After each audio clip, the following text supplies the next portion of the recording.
Sometimes the greatest regrets do not begin with the words we said. They begin with the words we never found the courage to speak. I was halfway through illustrating the final page of a children's picture book when my phone vibrated against the wooden desk beside my coffee mug. The sound was ordinary, the kind of notification that usually meant another email from my editor or a reminder I had forgotten to dismiss. I barely looked up. Outside my apartment window, a soft spring rain drifted across Portland, washing the streets below in silver reflections while the familiar scent of wet cedar floated through the cracked window. My apartment was quiet except for the scratch of my pencil moving across textured paper. It had been that way for years. Peaceful, predictable, safe. Then my phone vibrated a second time. Something about the persistence pulled my attention away from the drawing. I wiped a streak of graphite from my fingers and reached for the screen without thinking. The sender's name stopped my hand before I even opened the message. Mason Brooks. I stared at those two words so long that the screen dimmed before I finally touched it again. 15 years. 15 years without a phone call. 15 years without a letter. 15 years of convincing myself that the boy who had once been my closest friend had simply decided that walking away was easier than saying goodbye. I had repeated that explanation until it became part of who I was. Some people lose friendships because life changes. I lost mine because one ordinary morning, my best friend disappeared from my future without leaving a reason behind. My thumb hesitated over the message. Part of me wanted to delete it without reading a single word. Another part, the quieter part one had spent years pretending no longer existed, was already hoping for an answer I had stopped believing would ever come. I opened it. There was only one sentence. Liam, I have been hiding something from you for 15 years. Please let me explain. I read the words once, then again, then a third time, hoping they might somehow rearrange themselves into something that made more sense. They never did. My heart began beating with an unfamiliar weight, not because I suddenly trusted him again, but because I realized I had never completely stopped waiting. I set the phone down and walked toward the window, watching raindrops slide slowly down the glass. The city beyond looked exactly as it had an hour earlier, yet nothing felt the same anymore. Memories I had carefully locked away began opening on their own. Two boys racing bicycles through quiet suburban streets. Late-night conversations on the roof of his parents' garage. College lectures that neither of us paid enough attention to because we were too busy sketching impossible dreams in the margins of our notebooks. Every memory ended the same way. Mason smiling as though tomorrow was guaranteed. Then one day tomorrow simply vanished. I had searched for him at first. I called every number I knew. I visited his apartment. I even drove past the architecture building hoping to catch a glimpse of him between classes. Eventually, the unanswered questions became heavier than the hope itself. So I stopped searching. At least that was the story I told everyone else. The truth was different. Every birthday, every first snowfall, every quiet afternoon that reminded me of the life we once imagined, I found myself wondering where he was and whether he had ever thought about me at all. My phone vibrated once more. This time there was another message. I will be at the waterfront cafe tomorrow at 10 in the morning. If you never come, I will understand. But if you do, I will finally tell you the truth. I barely slept that night. The message remained open on my phone long after midnight, its simple words refusing to loosen their grip on my thoughts. Every time I convinced myself not to go, another memory quietly surfaced and pulled me back toward the decision I had spent 15 years avoiding. By sunrise, I was already awake, standing in my kitchen with a cup of coffee that had grown cold before I remembered to take a single sip. The rain had stopped sometime before dawn, leaving Portland wrapped in cool morning air and streets that shimmered beneath pale sunlight. At exactly 9:15, I locked my apartment, climbed into my aging blue sedan, and began the familiar drive toward the waterfront. Every traffic light seemed longer than usual. Every mile carried another memory. Long before life became complicated, Mason and I had measured time differently. Summers were counted by camping trips along the Oregon coast, weekends by sketchbooks we filled together, and ordinary afternoons by conversations that somehow stretched until sunset without either of us noticing. He wanted to become an architect. I wanted to illustrate children's books. We used to joke that one day he would design beautiful libraries while I would fill them with stories. Neither of us imagined that growing older could also mean growing apart. I could still picture our first week of college as though it had happened yesterday. We had wandered across campus completely lost, pretending we knew where we were going while secretly following other students who looked more confident than we felt. Mason laughed every time we took another wrong turn, insisting that every great adventure started with getting lost. Somehow, whenever he was beside me, even mistakes felt like part of the plan. Looking back now, there had been countless moments I never questioned at the time. He always remembered exactly how I took my coffee. He saved the seat beside him before every lecture without asking whether I planned to attend. Whenever someone complimented one of my drawings, he looked even happier than I did. I accepted every small kindness as something best friends naturally did for one another. I never stopped to wonder whether they meant something more to him. The farther I drove, the clearer those forgotten moments became. I remembered one autumn afternoon when we sat overlooking the Willamette River after class. The city lights had just begun reflecting across the water, while Mason quietly asked where I thought we would be 15 years later. I laughed and answered that as long as we were still friends, the details did not matter very much. He had smiled, but there was something unreadable in his expression that I only understood now. Perhaps he had already been hoping for an answer I never realized he was asking. The waterfront cafe appeared at the end of the street exactly as I remembered it, its large windows glowing warmly against the cool morning air. My hands tightened around the steering wheel as I parked across the street. For a long moment I remained inside the car, watching people pass with their coffee cups and briefcases, completely unaware that 15 years of unanswered questions were waiting only a few yards away. Then I saw him through the cafe window. Mason sat alone near the corner table overlooking the river, wearing a charcoal jacket over a light shirt, his posture calm, but his expression carrying a quiet weight that even the distance could not hide. His hair was shorter than I remembered, and there were faint lines around his eyes that only time could have drawn, yet I recognized him immediately. Resting carefully on the table beside his untouched coffee was an old blue keepsake box. He was not looking at the door. He was looking down at his folded hands, as though he had spent the entire morning wondering whether I would ever walk through it. For a moment I considered starting the engine again and driving away before he ever looked up. It would have been easier to protect the version of the past I had spent 15 years building than to risk discovering it had been wrong all along. Instead, I stepped out of the car, crossed the quiet street, and pushed open the cafe door. A small bell chimed overhead. Mason lifted his head immediately. Our eyes met for the first time since graduation. Neither of us spoke. 15 years disappeared in a single heartbeat, yet somehow every one of those missing years still stood between us. He slowly rose from his chair, uncertain whether he should smile or apologize first. I noticed that he looked older, not because of wrinkles or gray hair, but because life had settled quietly across his face. There was a calmness in his expression that had replaced the carefree confidence I remembered, along with a sadness that seemed to have been carried for a very long time. "Hi, Liam," he finally said, his voice softer than I remembered, but instantly familiar. "Thank you for coming." I nodded once before taking the seat across from him. I almost did not. He accepted. The honesty without argument. A waitress approached with a polite smile before either of us could continue. Without looking at the menu, Mason quietly said, "One medium dark roast with 1 cream and no sugar." I looked at him in surprise. That had been my coffee order since college. The waitress glanced toward me for confirmation. I simply nodded. After she walked away, I could not stop myself from asking, "You still remember?" Mason gave a faint smile that barely reached his eyes. There are some things I never forgot. The words settled heavily between us. Neither of us reached for the conversation we had imagined all these years. Instead, we watched the river beyond the cafe windows while silence carried the weight of everything neither of us knew how to begin saying. Eventually, I looked at the worn blue keepsake box resting carefully beside his untouched coffee. The edges were faded, and one corner had been repaired with dark blue thread, as though someone had refused to replace it no matter how old it became. "Is that why you asked me here?" I asked quietly. Mason rested his hand on top of the box, but did not open it. "Part of the reason.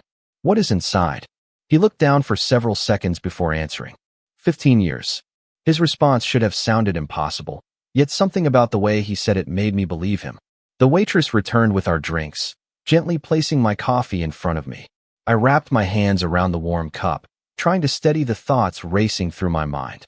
Mason still had not taken a single sip of his own coffee. It had probably been growing cold since before I arrived. He finally looked directly into my eyes again. "Before I show you anything inside this box," he said, "there is something you need to hear first." I waited without speaking. Every instinct told me that whatever came next would change the meaning of every memory we had ever shared. Mason drew one slow breath before continuing. "Everything you believed about the day I disappeared was wrong." I felt my heartbeat quicken. For 15 years I had carried one explanation because it was the only one I had. Now, with a single sentence, he had taken even that away. He gently slid the blue keepsake box toward the center of the table, but kept his hand resting on the lid. "The reason I left," he whispered, "it was never because I wanted to leave you. But if I tell you the truth, you will never be able to remember our friendship the same way again." My hands remained wrapped around the warm coffee cup, but I no longer noticed its heat. Every part of my attention was fixed on the man sitting across from me. Mason lowered his eyes for a moment, as though he had rehearsed this conversation 1,000 times only to discover that none of those rehearsals prepared him for the reality of facing me again. Outside, the Willamette River moved quietly beneath a gray morning sky, while people hurried past the cafe windows, completely unaware that 15 years of unanswered questions were about to unfold inside a corner booth. A week before graduation, Mason began softly. "My father collapsed at work." I frowned slightly. I remembered hearing rumors that something serious had happened, but no one had ever known the details. "The doctors diagnosed him with early-onset memory disease," Mason continued. "At first they believed the progression would be slow. Then additional tests changed everything. They told us he would lose his independence much sooner than anyone expected." He paused before continuing. "My mother had already passed away several years earlier. Overnight, I became the only person left to take care of him, the house, and the family architectural firm." I listened without interrupting. None of this had ever reached me. Not once. "I wanted to tell you," he admitted. "More than once. I picked up my phone so many times that I eventually stopped counting. But every time I imagined hearing your voice, I knew exactly what you would say." I looked at him quietly. "You would have offered to stay," he answered before I could speak. "You would have postponed your own dreams without hesitation. You would have found a way to convince yourself that your future could wait." I opened my mouth to object, but no words came. Deep inside, I knew he was right. At 22 years old, I would have done exactly that. Mason gave a faint, tired smile. That was the problem. He folded his hands together. "You always believed taking care of someone you loved was more important than taking care of yourself." The sentence settled heavily inside me because I had never realized someone had understood me so completely. "So I made the worst decision of my life," he continued. "I convinced myself that if you believed I had chosen to leave, eventually you would stop waiting for me. You would build the life you deserved instead of standing beside someone whose future had suddenly become uncertain." My chest tightened. 15 years of anger began colliding with a completely different emotion I was not prepared to name. "You decided for both of us," I finally whispered. Mason nodded immediately. "Yes, and I have regretted that decision every single day since." There was no attempt to defend himself. No excuses. Only honesty. I stared down at my untouched coffee, watching the surface tremble slightly as I tightened my grip on the cup. "Do you know what it was like?" I asked quietly. "Every birthday, every holiday, every time something good happened in my life, part of me wondered why my best friend had disappeared without saying goodbye." Mason closed his eyes briefly.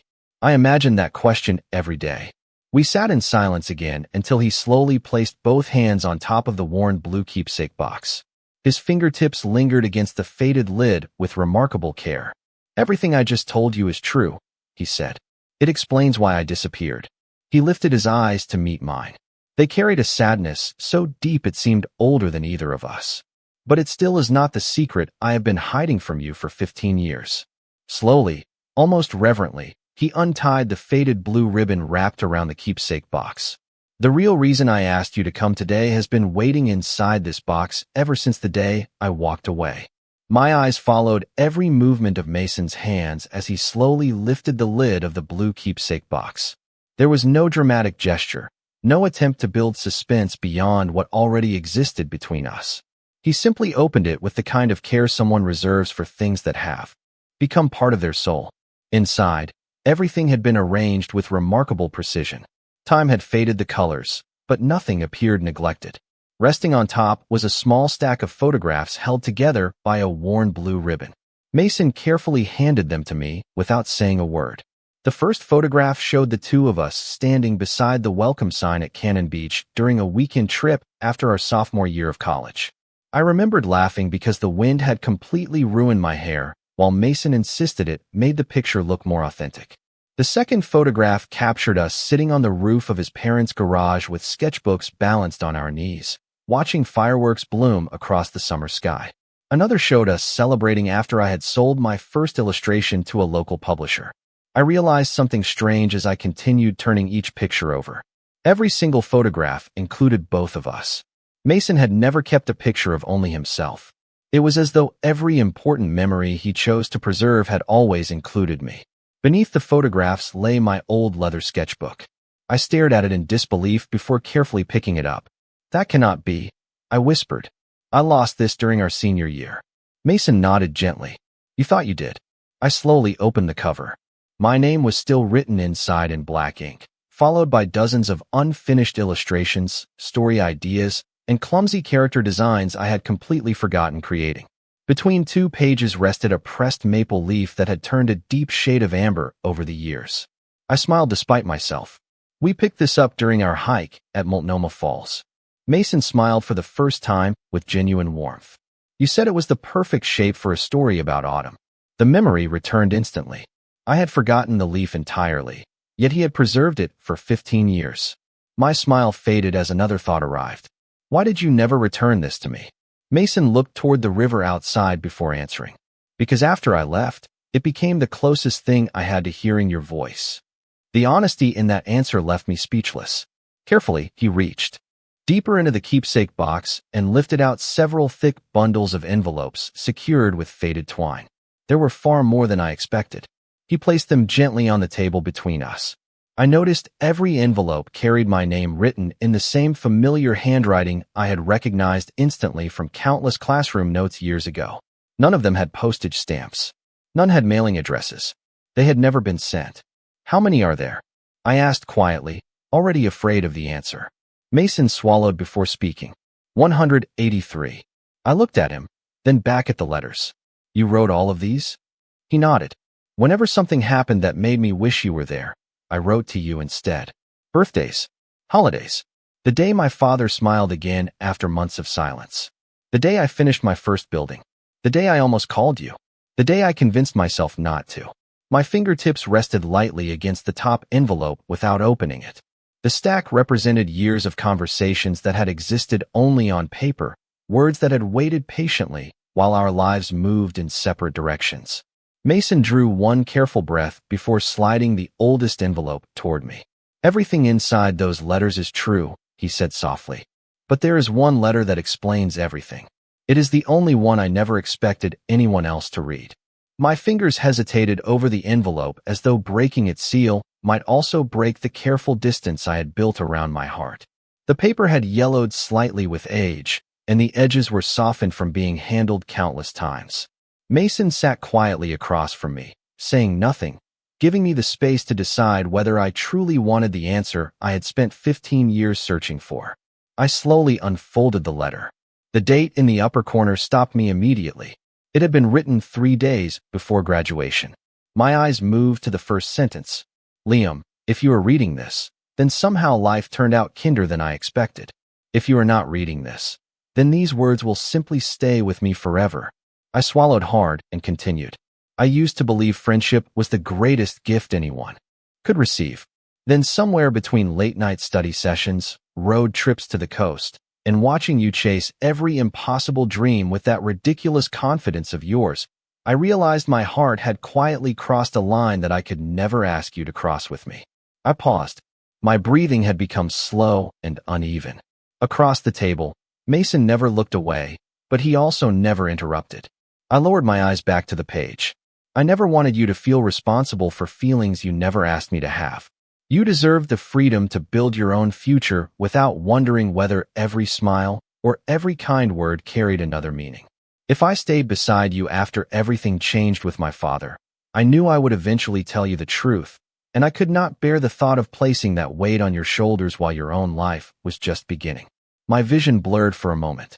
Suddenly, dozens of forgotten memories rearranged themselves inside my mind. The afternoons when Mason had quietly watched me celebrate small victories. The way he always volunteered to drive a little farther just so I could see the ocean at sunset because he knew it inspired my drawings. The countless times I caught him looking at me only for him to glance away with an easy smile before I thought anything of it. None of those moments had been dramatic. They had simply been expressions of a love I had never recognized. I continued reading. Please do not mistake my silence for regret.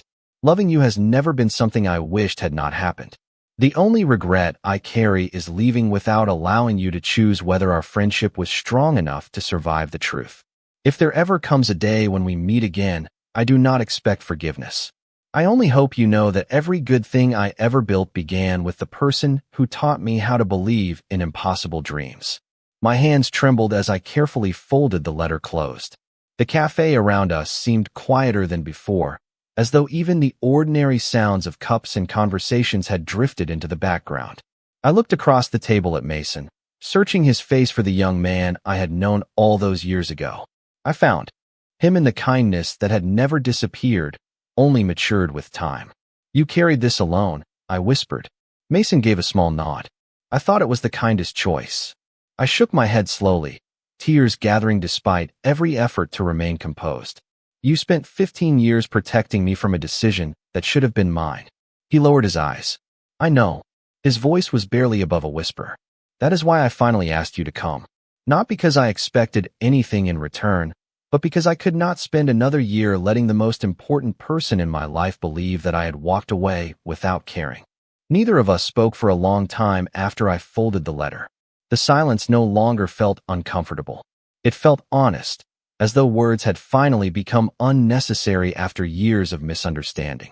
Outside the cafe window, the clouds had begun to separate, allowing thin ribbons of sunlight to shimmer across the Willamette River. People continued walking along the waterfront with coffee cups in their hands, laughing with friends, or hurrying toward work, completely unaware that an entire lifetime had quietly changed at a small corner table. Mason carefully reached back into the blue keepsake box. There is one last thing, he said softly. His voice carried neither expectation nor hope. It carried only acceptance. He lifted a small velvet box that had faded from years of careful handling. The corners were slightly worn, and the fabric had become smooth from being held countless times. He placed it gently between us, but did not open it immediately. I almost threw this away more than once, he admitted with a quiet smile. Every time I convinced myself that keeping it was foolish, I would put it back inside the box. My eyes never left the little case resting on the table. What is it? Mason drew a slow breath before opening the lid. Inside rested a simple silver ring. There were no diamonds, no elaborate engraving, no extravagant design. It was understated, elegant, and timeless. Light from the window caught its polished surface, making it glow softly against the dark velvet lining. I looked up at him, confused. This is not an engagement ring, he said before I could ask. It never was. He gently lifted the ring between his fingers, turning it slowly as though revisiting a memory that had remained untouched for years. 3 days before graduation, I bought this from a small jewelry store downtown. I spent almost 2 months saving for it by taking extra drafting projects after class. He smiled to himself. The sales clerk assumed I was planning to propose. I did not correct her because explaining the truth felt impossible. I listened without speaking. I never planned to ask you for forever, Mason continued. I only wanted to ask you for one promise. He looked directly into my eyes.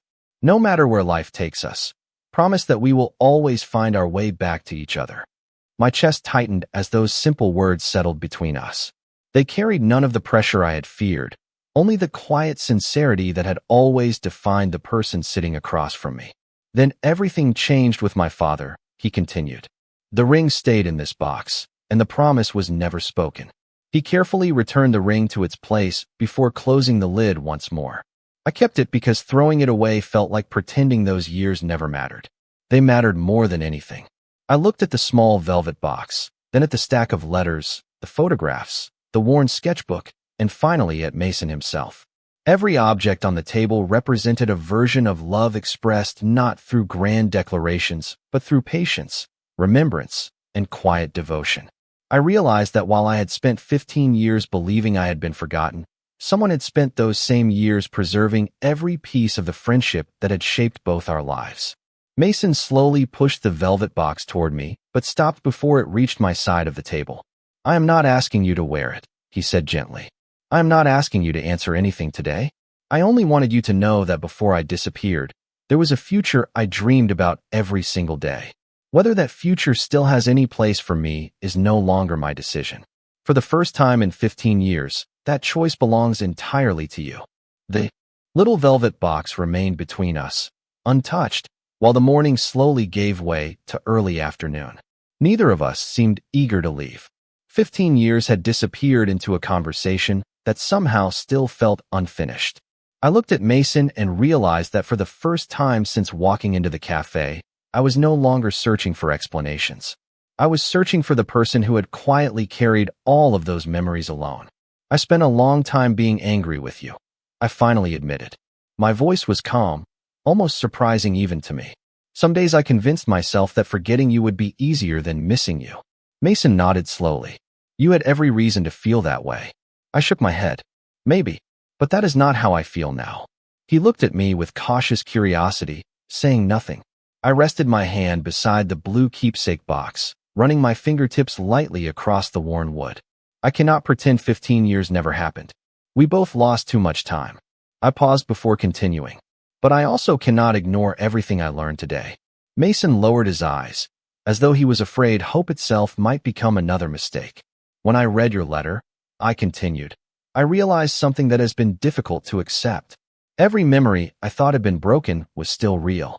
The laughter was real. The friendship was real. The dreams we shared were real. The only thing that was missing was the truth." A quiet smile appeared on his face, small enough that someone across the room would never have noticed it. "I was afraid the truth would destroy those memories. Instead," I answered softly, "it gave them a different meaning." We sat quietly for another moment before I asked the question that had been forming in my mind ever since he spoke about his father. "How is he now?" Mason looked toward the river before answering. "He passed away 3 years ago." His voice carried sadness, but also peace. Toward the end, there were days when he no longer remembered my name. But every now and then he would smile at one of the old photographs in that box and ask if my best friend was doing well. Somehow, even after so much had faded, he still remembered. "You." My eyes drifted toward the photographs lying beside the letters. I smiled gently, feeling both grateful and heartbroken at the same time. "I wish I could have thanked him." Mason nodded. "He would have liked that." The waitress stopped by to refill our coffee cups before quietly walking away again. Neither of us noticed how many hours had passed until the sunlight shifted across the wooden table. I looked outside and watched families strolling beside the river, children laughing as they chased one another through the park. Life had continued while we stood still. Perhaps it was finally time to let both things happen together. I reached across the table and placed my hand over Mason's for the first time since college. It was not a dramatic gesture. It was simple, steady, and honest. He looked at me with quiet surprise. "I cannot promise that everything will be easy," I said. "Trust is not rebuilt in a single afternoon. Neither is 15 years of silence." His eyes glistened slightly, but he remained silent. "What I can promise is this. I do not want another 15 years to pass because we were both too afraid to begin again." Mason smiled through the emotion he had carried for so long. It was the same gentle smile I remembered from the first week of college, only wiser now. For the first time since he disappeared from my life, the future no longer felt like something we had lost. It felt like something quietly waiting for us beyond the cafe door, asking only that we take the first step together. 1 year later, the blue keepsake box rested on a bookshelf in the living room of a small craftsman house overlooking a quiet Portland neighborhood. It was no longer hidden beneath years of silence or tucked away inside a closet. It stood openly among framed photographs, well-loved books, and shelves filled with watercolor illustrations beside carefully rolled architectural blueprints. Every time I walked past it, I no longer thought about the years we had lost. I thought about the day we chose to stop losing anymore. Life had not transformed overnight after we left the waterfront cafe. Healing had been slower than either of us expected.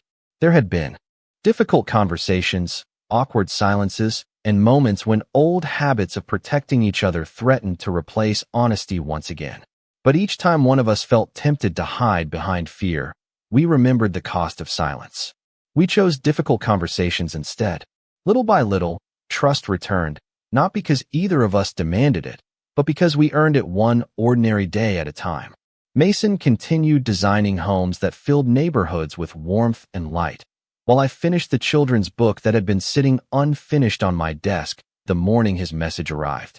When the first printed copy arrived from my publisher, I asked him to open the package with me. He smiled exactly the way he had back in college whenever one of my dreams became real. Some things, I realized, had never changed. On quiet weekends, we often walked along the Willamette River, stopping at the same waterfront cafe where our lives had finally begun moving forward again. The staff eventually remembered our names and our coffee orders.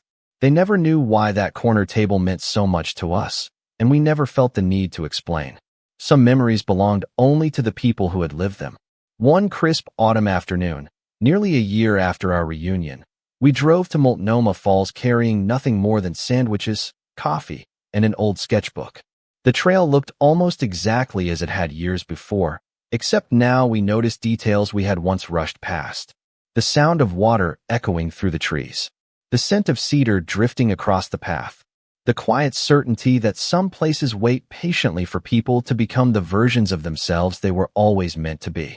We stopped beneath a maple tree whose leaves had already begun turning brilliant shades of gold and crimson. Mason reached into his jacket pocket and quietly placed the familiar velvet box into my hand. He did not kneel. He did not make a speech. He simply smiled with the same gentle kindness that had always made me feel understood. I opened the box and looked at the simple silver ring resting inside. This time I picked it up myself. "Do you still remember the promise?" I asked. Mason laughed softly. "Every single word." I slipped the ring onto my finger before answering. "Then let us keep it together." His eyes filled with quiet emotion, but neither of us needed anything more elaborate than that.